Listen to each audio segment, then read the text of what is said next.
Hi. Okay, so my friend Ben Kellogg told me to make this video right now, so I'm gonna make it. So my theory about Mulholland Drive is this.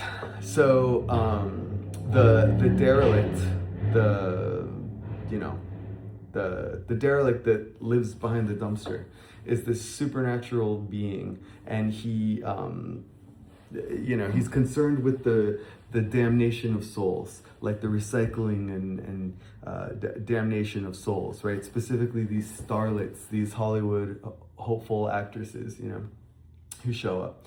So, and of course leading them through the whole corruption and abuse and objectification and everything of the movie industry.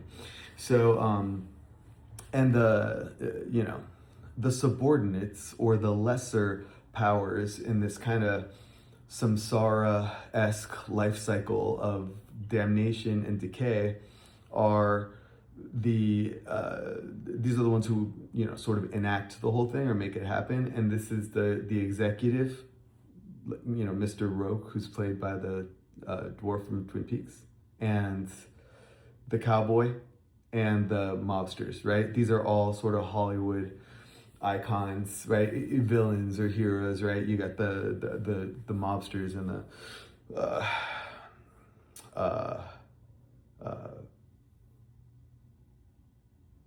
executives, right? Like It's a Wonderful Life and stuff like that, and the cowboy, of course. So at the beginning of the film, Camilla Rhodes, we're living in a reality where Laura Elena Herring is Camilla Rhodes, right? We're brought back into this reality later in the film, but Laura Elena Herring is Camilla Rhodes, and the objectifying and corrupting powers that be of the industry are done with her, right? They're terminating her cycle as Camilla Rhodes, and it's time to get a new one, right? Either they're sick of the girl and they want a new girl, or it's just time in her kind of cycle of damnation to be eliminated. So the plan is to have the mobsters kill her, shoot her in the car at the beginning of the film. But the teenagers, the drag racing teenagers of Mulholland Drive are this chaotic element that nobody predicted, right? That foils the plan. It causes this blunder. So instead of Laura Elena Herring dying, the mobsters, the hitmen, end up being killed, and she survives. So now, what the ultimate plan was to just seamlessly fold a new Camilla Rhodes, played by the beautiful Australian actress, I can't remember her name now, Melissa George. So the plan is just to have Melissa George like sort of fold in as this new Camilla Rhodes, and nobody will notice. But that's not working because the two realities are clashing. The reality where Laura Elena Herring was supposed to be eliminated is still in a halfway state. So in this new reality, Laura Elena Herring has no name. She has no identity. She has no nothing. She doesn't exist. She's supposed to be dead. So she stumbles into this apartment, right? So I believe that she stumbles into the apartment because there is, fast forward, a transcending power to all of this, and it's love, right? These two women, they love each other, so they somehow find each other, even where the realities are jumbled, right? So anyway, Laura Elena Herring shows up, and there's this reality where the old couple at the jitterbug contest, who are minions of the dumpster guy, have lured Betty to this this innocent soul who's going to get ravaged and fall. But the reality that we come into is like they're trying to fold Melissa George, Camilla Rhodes, into this new reality as the new Camilla Rhodes, and it's not working. There's all this resistance, right? Adam Kesher, the director, is like, I don't want her.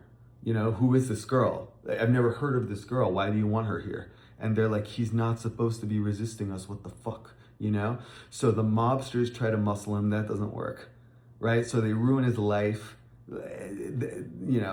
everything. His bank account, they even somehow maybe control his wife situation. Heartbreak, right? And then the cowboy eventually intervenes, right, to be like, hey, this is what we do. You're gonna get, this girl's gonna be the new girl, you know. So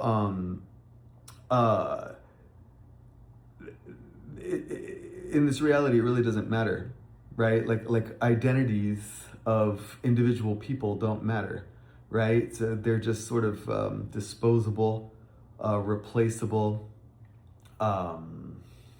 you know, uh, pawns really in this game. And there's two levels to the game. One level is the, you know, the Hollywood game. That's kind of like, all right, you be this plaything for these, you know, executives and cowboys and mobsters for a while, and then when we're done with you, you go, right? So there's the expendability there. And then the larger metaphysical reality that, like, you know, we want your soul. We want to introduce you into this world and corrupt you and you know, confound you to damnation, basically, right? Ruin your soul, eat your soul, whatever it is. So Silencio, the bar, right, the club, the nightclub, is cabaret, I guess you could call it. That is inhabited actually by benevolent beings, right? So we have the malefic beings that are the dumpster guy, the gangsters, cowboys, and the executives. These are the, you know, evil black magic syndicate that, like, you know, oil the gears of Hollywood and also churn out the damnation of souls. The hitman also is Mike Pellegrino is his name, similar to my name. The hitman is even inferior to the hierarchy, right? But he is still part of the mechanism. He needs to eliminate Laura Elena Herring because she's out on the loose somewhere, you know, and they need to hunt her down and get rid of her because she's fucking up the new reality, right? She should have just been gone. So the blunders that the hitman makes in the downtown office building when he's like shooting all these people by accident, that's a mirror of the blunders that his superiors are making, right? They're fucking up. This car accident fucked everything up. You know, they're trying to switch the girls around, but they made a mistake, right? They couldn't account for the teenagers. That's also why the guy with the phone book that the hitman is stealing is saying, they're laughing about a car accident when he gets in there. They're like, a car accident, do you believe it? A fucking car accident, right? So saying how, like, it all got fucked up because this car accident, silly blunder. And then he continues to make these blunders kind of mirroring how everybody's fucking up.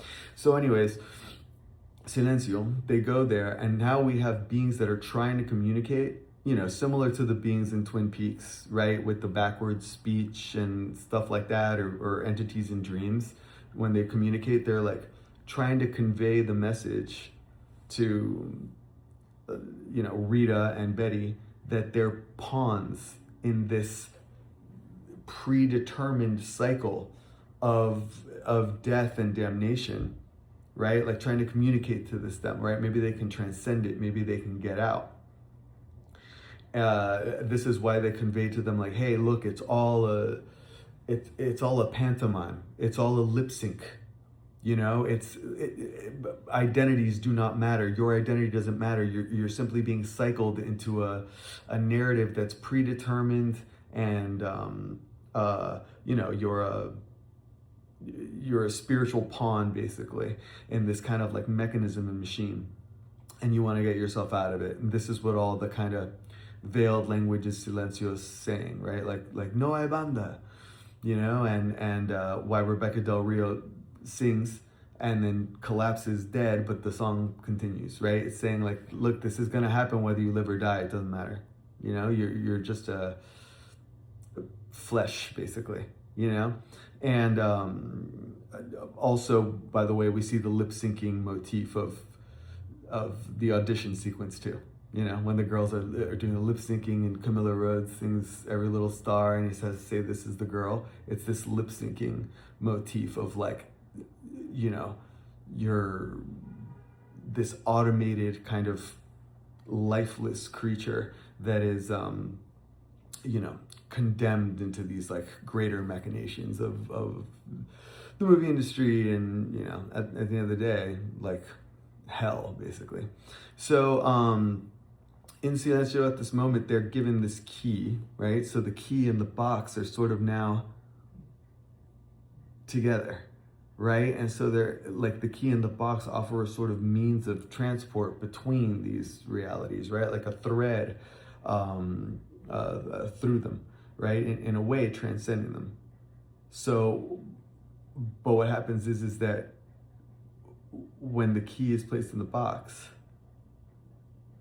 the Betty of that reality disappears, and we're drawn into the reality of before the movie started. And before the movie started, the reality was that Laura Elena Herring is in the limousine. She's Camilla Rhodes. She's the movie star.